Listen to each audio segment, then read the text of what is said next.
السلام علیکم ورحمۃ اللہ وبرکاتہ۔ میں انشاءاللہ کچھ رمضان المبارک کی فضیلت بتانے آیا ہوں۔ دعا کرے کہ اللہ تبارک و تعالی صحیح کہنے کی اور ہم سب کو اس پر عمل کرنے کی توفیق عطا فرمائے۔ سب سے پہلے ایک مرتبہ درود ابراہیم پڑھ لیجئے۔ اللہم صلی علی محمد وعلی آل محمد کما صلیت علی ابراہیم وعلی آل ابراہیم انک حمید مجید۔ اللہم بارک علی محمد وعلی آل محمد کما بارکت علی ابراہیم وعلی آل ابراہیم انک حمید مجید۔ دیکھیے، ہمارے سامنے ایک مہینہ آ رہا ہے رمضان المبارک، بہت مبارک مہینہ ہے، لیکن ہم اس مہینے کے اندر جو خرافات پہلے کرتے تھے، ہم بہت سارے حضرات اس مہینے بھی وہ خرافات نہیں چھوڑتے۔ ہم نے رمضان کا مطلب ہی بدل ڈالا۔ بہت سارے حضرات کو تو یہ بھی معلوم نہیں کہ رمضان کا کیا معنی ہے، رمضان کا مطلب کیا ہے، رمضان کیوں آتا ہے، کس وجہ سے آتا ہے، ہم روزے کیوں رکھتے ہیں، ہم پر روزے کیوں فرض کیے گئے ہیں، ہمیں معلوم ہی نہیں، نہ پوچھتے ہم کسی سے۔ کیوں؟ کیونکہ ہم نے دین پر اتنی محنت نہیں کری، ہم نے دنیا کے اندر اتنی محنت کری کہ دنیا ہمارے دل کے اندر بس چکی ہے۔ ہماری خواہش یہ رہتی ہے کہ اگر میں نے آج ایک دکان بنائی تو ہماری تمنا یہ رہتی ہے کہ کسی طریقے سے میری ایک دکان سے دو دکان ہو جائے۔ آج کے ٹائم میں نے ایک گھر بنایا، کس طریقے سے میں دوسرا گھر تیار کروں، کس طریقے سے میں تیسرا گھر تیار کروں، کس طریقے سے میں اپنی تیسری دکان کی تیاری کروں۔ لیکن کبھی ہم نے یہ نہیں سوچا کہ جس طریقے سے میں اپنی دکانوں کو چمکا رہا ہوں، جس طریقے سے میں اپنی گھروں کو چمکا رہا ہوں، کیا مجھے اپنی آخرت بھی چمکانی ہے، مجھے اپنی قبر بھی تو چمکانی ہے۔ ہم اس بارے میں تو کبھی غور و فکر نہیں کرتے کہ ہماری زندگی کے اندر کتنے رمضان کے مہینے آئے اور چلے گئے، آئے اور چلے گئے۔ دعا کریں کہ اللہ تبارک و تعالی اس مہینے کی قدر، اس مہینے کی اہمیت ہمارے دلوں کے اندر ڈال دے، ہمیں اس کی قدر کرنے کی توفیق عطا فرمائیں۔ اب آپ اندازہ لگا سکتے ہیں کہ کتنے ہمارے بھائی تھے، نوجوان، بزرگ، بچے، بچیا، یا ہماری ماں اور بہنیں کتنی ساتھ تھی پچھلے سال، انہوں نے رمضان کے روزے رکھے، تراویح پڑھی، ذکر کیا، عبادت کری، لیکن اللہ کے فیصلے کے مطابق وہ آج اپنی قبروں پر آرام فرما رہے ہیں۔ دل سے دعا ہے کہ اللہ تبارک و تعالی تمام مرحومین مرحومہ کی مغفرت فرمائے اور ان کے درجات کو بلند فرمائے اور ان کی قبر کو نور سے منور فرمائے، ان کو بغیر حساب و کتاب کے جنت الفردوس میں جگہ عطا فرمائے۔ دیکھیے، یہ مت سوچنا کہ ان کا وقت آیا وہ چلے گئے، ایک دن ہمارا بھی وقت آئے گا، ہمارے بھی کپڑے کینچی سے کاٹے جائیں گے، ہمیں بھی تختے کے اوپر لٹایا جائے گا، ہماری ملاقات موت سے بھی ہوگی، ہمیں بھی قبر کے اندر لٹایا جائے گا، اسی طریقے سے ہم بھی اس کے اندر لیٹے ہوئے ہوں گے، ہم سے بھی حساب و کتاب لیا جائے گا۔ تو یہ وقت آنا ضرور ہے ہر انسان کے اوپر، یہ وہ گھڑی ہے، یہ وہ لمحہ ہے جس سے کوئی نہیں بچ سکتا، اس گھڑی سے سب کو گزرنا ہے۔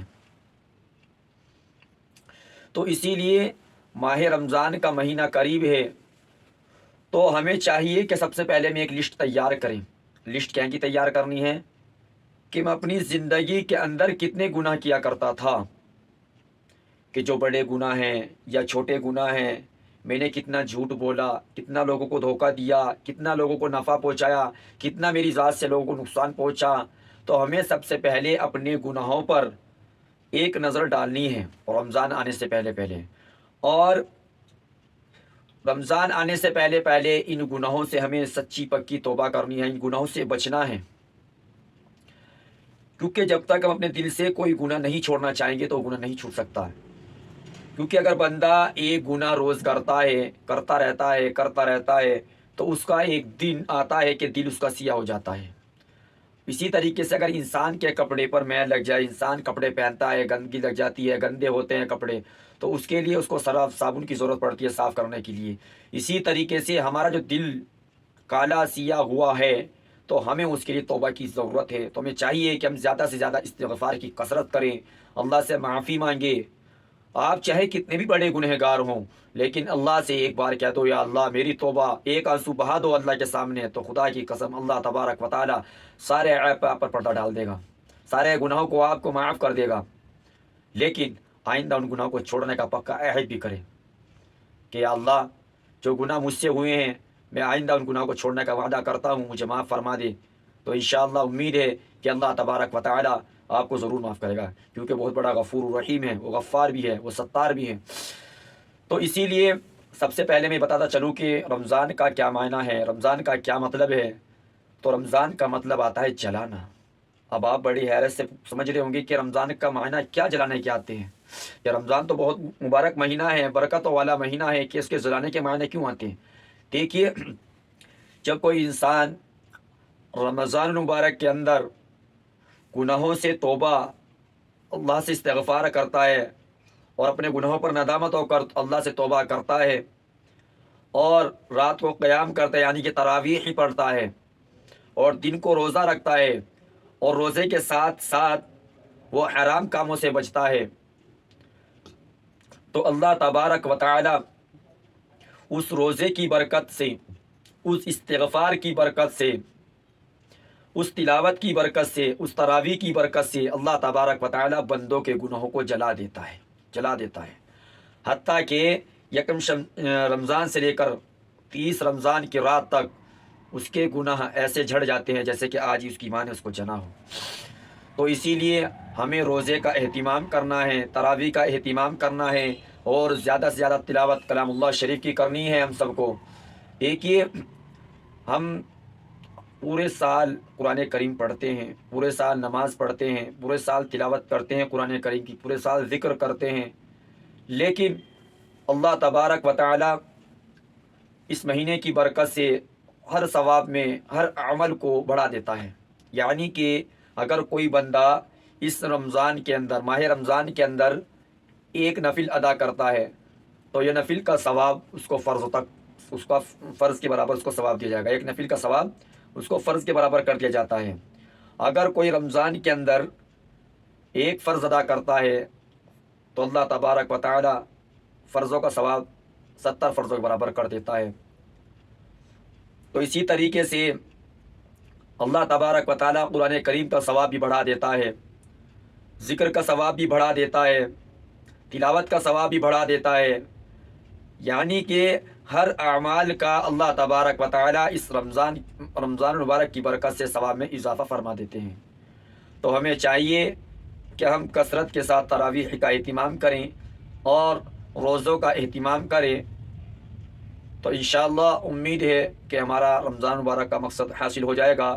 تو ہمیں لسٹ کے اندر یہ بھی لکھنا ہے، یہ بھی اپنے ذہن نشین کرنا ہے کہ پچھلے رمضان میں نے کتنی کوتاہیاں کی تھی، کیونکہ ہم کیا کرتے ہیں کہ تراویح 2 یا 3 دن کی سن لیتے ہیں، اس کے بعد پھر ہم کیا کرتے ہیں خرافات میں لگ جاتے ہیں، پوری رات ہماری خرافات میں گزر جاتی ہے، نہ تو ہمیں سحری کا پتہ ہوتا، نہ ہمیں تراویح کا پتہ ہوتا، نہ ہمیں نمازوں کا پتہ ہوتا، کیونکہ اللہ کے رسول صلی اللہ علیہ وسلم ایک مرتبہ خطبہ دینے کے لیے ممبر پر تشریف لے گئے۔ جب پہلی سیڑھی پر قدم رکھا تو آپ نے فرمایا آمین، دوسری پر قدم رکھا تو فرمایا آمین، تیسری پر قدم رکھا تو فرمایا آمین۔ اب صحابہ نے پوچھا، جب آپ خطبے سے فارغ ہو گئے تو پوچھا کہ اللہ کے رسول صلی اللہ علیہ وسلم، آج آپ نے ایک عمل کیا، پہلی سیڑھی پر آپ نے قدم رکھا تو فرمایا آمین، دوسری پر رکھا تو فرمایا آمین، تیسری پر رکھا تو فرمایا آمین، اس کی کیا وجہ ہے؟ آپ نے آج تک تو ایسا عمل نہیں کیا۔ تو فرمایا کہ جب میں خطبہ دینے کے لیے پہلی سیڑھی پر قدم رکھا تو میرے سامنے جبرائیل امین تشریف لائے اور فرمایا ہلاک ہو جائے وہ شخص جو خود کو جوان پائے اور اپنی جوانی کے اندر اپنے بوڑھے ماں باپ کو پائے اور ان کی خدمت کر کے جنت نہ کما سکا، ہلاک ہو جائے وہ شخص۔ دوسری جب میں نے سیڑھی پر قدم رکھا تو میں نے اس لیے آمین فرمایا، تو حضرت جبرائیل علیہ السلام نے ایک بددعا دی کہ ہلاک ہو جائے وہ شخص کہ جب آپ کا نامہ نامی آئے اور لوگ اس پر صلی اللہ علیہ وسلم نہ کہیں۔ تو تیسری سیڑھی پر جب میں نے قدم رکھا تو فرمایا آمین، میں نے اس لیے کہا کہ حضرت جبرائیل علیہ السلام نے ایک بددعا اور دی کہ ہلاک ہو جائے وہ شخص جو ماہ رمضان کا مہینہ پائے اور اپنی مغفرت نہ کرا سکے۔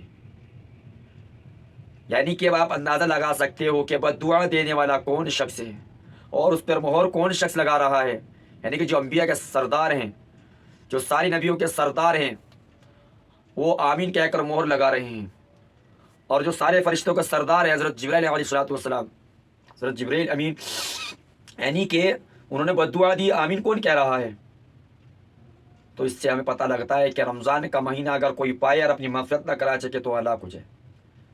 تو ابھی بھی وقت ہے، خدا را اس مہینے کے اندر ہمیں اپنے اعمال کو درست کرنا ہے، اور اس مہینے کے اندر ہمارے لیے عبادت کرنا بڑا آسان ہو جاتا ہے، کیونکہ پورا سال موقع نہیں لگتا۔ تہجد کا پڑھنا اتنا آسان ہو جاتا ہے کہ بے انتہا، اگر کوئی چاہے تو فائدہ اٹھا سکتا ہے۔ مثال کے طور پر اگر کوئی شخص 3:15 بجے اٹھتا ہے سحری کے لیے، تو ہمیں چاہیے کہ ہم رمضان کے دنوں میں 2:45 بجے اٹھ جائیں، تاکہ ہم 8 رکعت، 6 رکعت یا 2 رکعت اپنی نافل ادا کر سکیں اور اللہ سے دعا مانگ سکیں، استغفار کر سکیں۔ تو ہمیں چاہیے کہ ہم تہجد کا اہتمام کریں۔ پورے سال ہمیں اشراق کا موقع نہیں ملتا، تو ہمیں چاہیے کہ اشراق کا بھی اہتمام کریں۔ پورے سال ہمیں چاشت کا موقع نہیں ملتا، ہمیں چاہیے کہ ہم چاشت کا اہتمام کریں۔ پورے سال ہمیں اوابین کا موقع نہیں ملتا، ہمیں چاہیے کہ ہم اوابین کا اہتمام کریں۔ لیکن جب تک ہم رمضان کا مقصد نہیں جان سکتے، رمضان کا مطلب نہیں پہچان سکتے، تب تک ہمیں عمل میں مزہ نہیں آئے گا۔ تو ہمیں چاہیے کہ ہمیں رمضان مبارک کے آنے سے پہلے اس کا مطلب کو جانیں کہ اللہ تبارک و تعالیٰ کن کاموں سے ہمارے گناہوں کو جلاتا ہے، کن کاموں سے ہمیں معاف کرتا ہے۔ تو ہمیں چاہیے کہ اس مہینے کے اندر ہم گڑ گڑا کر اللہ سے توبہ استغفار ضرور کریں، اور اپنے گھر والوں کو بھی روزے کی تلقین کریں، تراویح کی تلقین کریں، اور ان کو ذکر میں لگائیں۔ ہم کیا کرتے ہیں، خود تو عبادت کر لیتے ہیں، لیکن اپنی گھر کی خواتین کو ہم کھانے پکانے میں لگا دیتے ہیں، وہ عبادت نہیں کر پاتی۔ تو اسی لیے میں ان سے کہنا چاہتا ہوں کہ اپنی بیویوں سے، اپنی ماں اور بہنوں سے کام رمضان کے اندر کام کم لیا کریں، انہیں کیا کریں، عبادت کا مہینہ ہے تو عبادت کرو۔ اس میں ہم تو پورے سال کھاتے ہیں پیتے ہیں، اگر ہم ایک مہینہ نہیں کھائے پیئیں گے تو ہم پر کون سا دشواری پیدا ہو جائے گی۔ ہم روزے کے اندر کیوں نہیں کھاتے ہیں، کس وجہ سے نہیں کھاتے ہیں؟ آدھے انسانوں کو تو پتہ بھی نہیں کہ روزہ کیوں ہے، کیوں فرض کیا گیا ہے۔ بس ہم نے یہ سمجھ رکھا ہے کہ بھوکے رہنے کا نام روزہ ہے، بیوی کے پاس نہ جانے کا نام روزہ ہے، بس ہم نے یہ چیز سمجھ لی کہ بھوکا رہنے کا نام روزہ ہے۔ ایسا نہیں میرے بھائی، اس کا کچھ نہ کچھ مقصد ہے۔ میں انشاءاللہ نیکسٹ ویڈیو میں بتاؤں گا کہ روزے کا کیا مقصد ہے، روزہ کس لیے فرض کیا گیا، کیوں ہے، کس وجہ سے ہے۔ تو جب تک کہ آپ مجھے اجازت دیجیے، ملتے ہیں نیکسٹ ویڈیو کے ساتھ۔ السلام علیکم ورحمۃ اللہ وبرکاتہ۔